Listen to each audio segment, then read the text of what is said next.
So, hi everyone, welcome to this Mentoring Friday.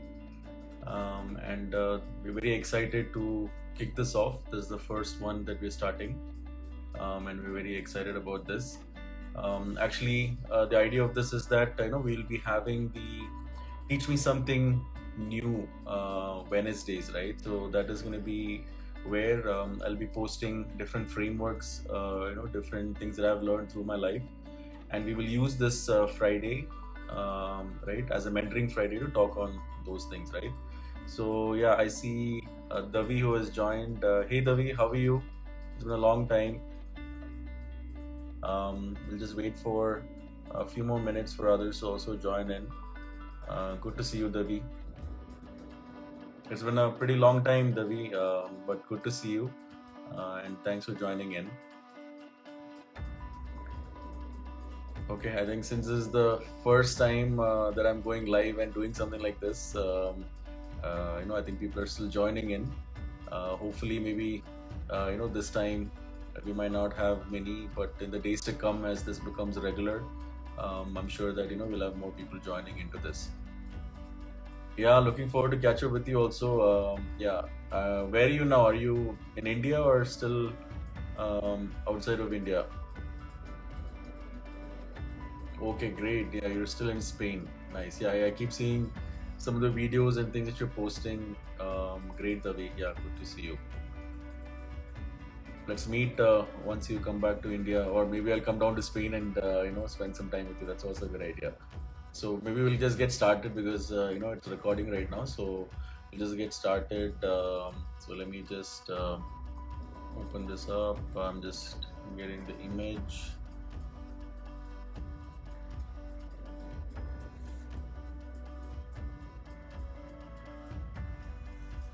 Okay, great. Yeah. So this is the framework that I had put. So I'm calling this as breaking temptations, and it's a three-step process for us to break our temptations. So the first step is to acknowledge temptations, right? So when we have temptations coming towards us, the first step is to acknowledge that. The second step is to look at how do we practice self-control, in those period of time. And the third thing is building accountability, right? So these are the three steps to breaking temptations. Now, where will this framework help you? When you look at any addictions, that we all have, right? Actually, it starts with a temptation, and you have a choice there, either to fall into it or to stay away from it, right? So there's a choice, and in case if you continue to fall into that temptation, right, every single time you make that choice to fall into it, that's where a habit gets formed. And then right, and when you continue to do that particular habit, right, that's where it becomes an addiction, and finally, right, it becomes a lifestyle. So where this framework is going to help is especially towards the choice, right? How do we make sure that between the choice and the habit, before it becomes a habit, how do we make sure that we take the right choices? And that's where this framework will help. So let's go into deep for each one by one, and then, right, I'm open to take up Q&A in case if there are certain people who are there in the live, right, who have gone through some of these experiences, would love to get you onto the live chat and hear from you. So I'll get you onto the live, and we will see how we can make this engaging. So okay, I think there are some requests coming in for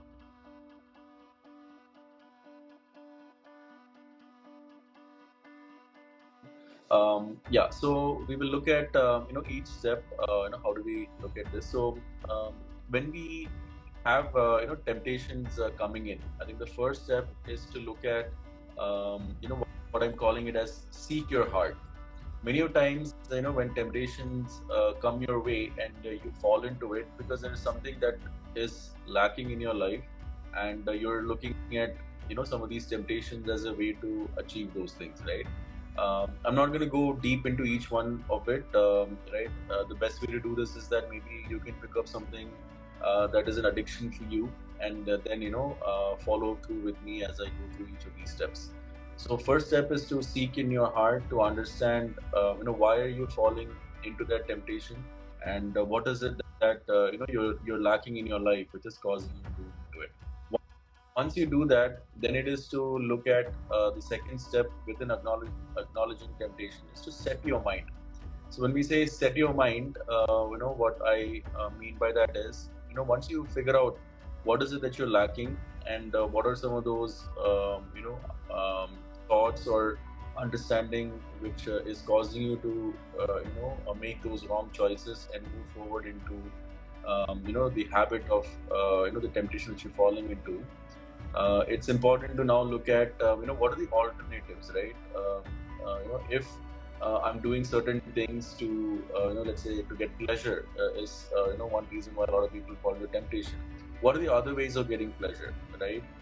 Maybe for example, you can start looking at exercising.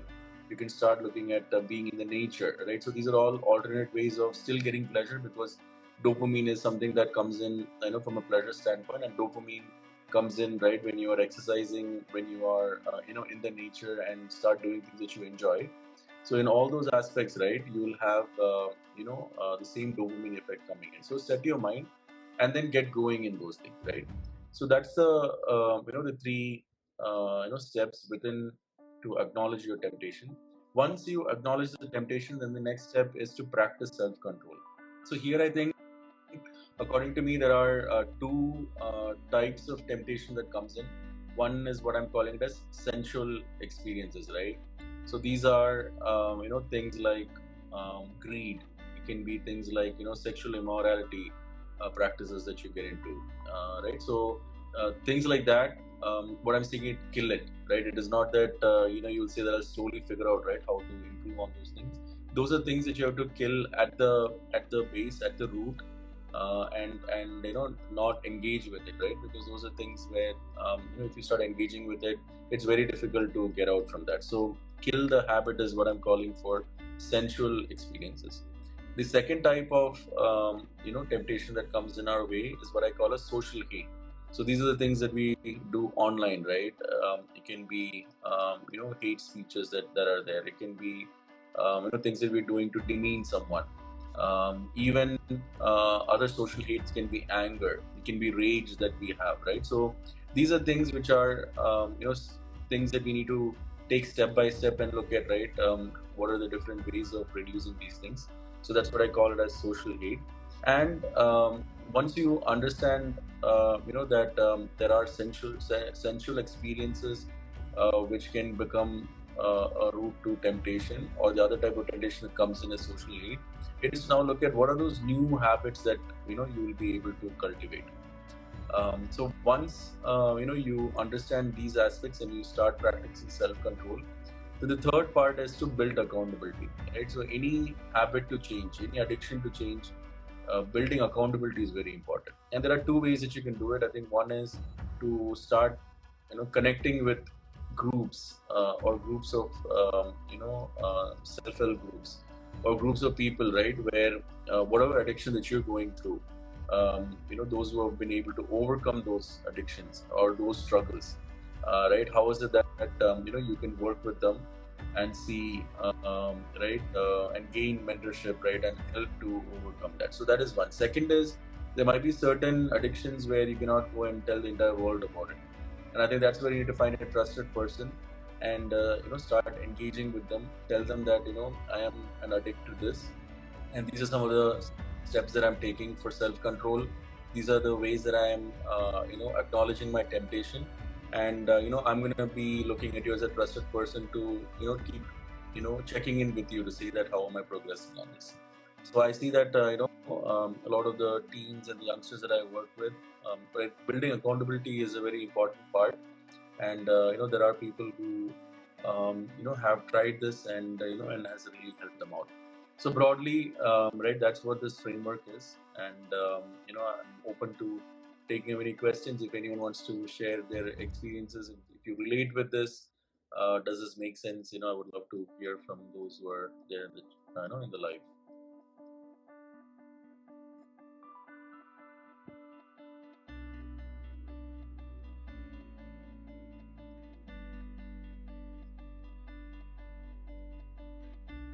So I see the Girija Park. I see you guys on the live chat. So any questions, any thoughts on the framework? Does this make sense?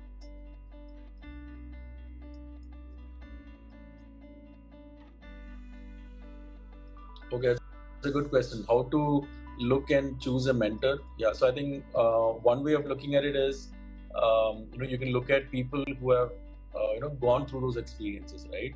Um, I think that is one way of looking at it. And the second way is, look at a friend, right? You have many friends with you. I'm sure that, close friends, you know what their addictions are, what their habits are, because you're very close with them. And if you see that, any of them, who can be a trusted partner where you can talk to them and you can share.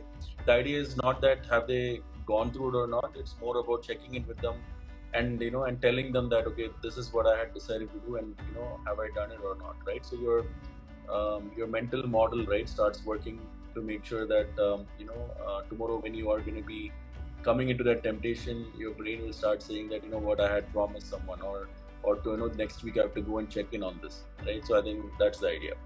I hope that makes sense, Devi.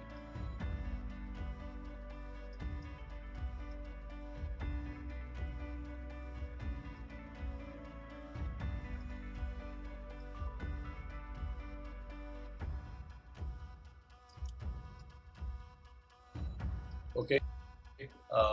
Any other questions that are there?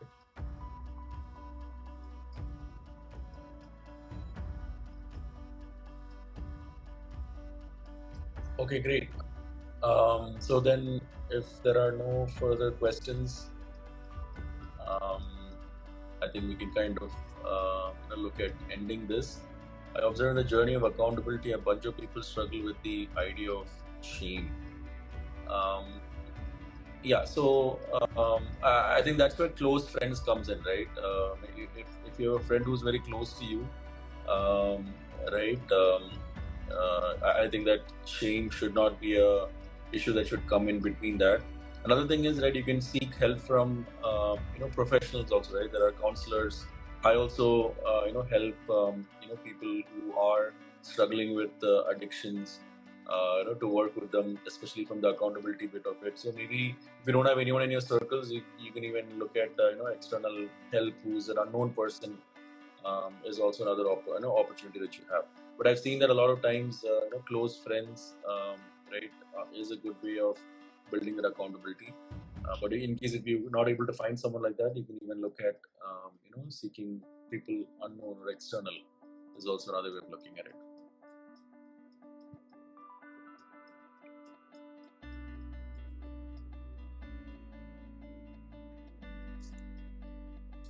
Okay.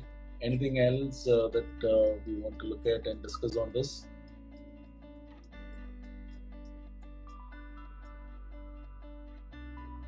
Okay. So I think, thanks everyone for joining in, and looking forward to again another series will come next week. So wait up for Wednesdays, where you'll get the next framework, and Fridays again we'll have the mentoring Friday, which is being planned. So thanks for joining in, and have a good day.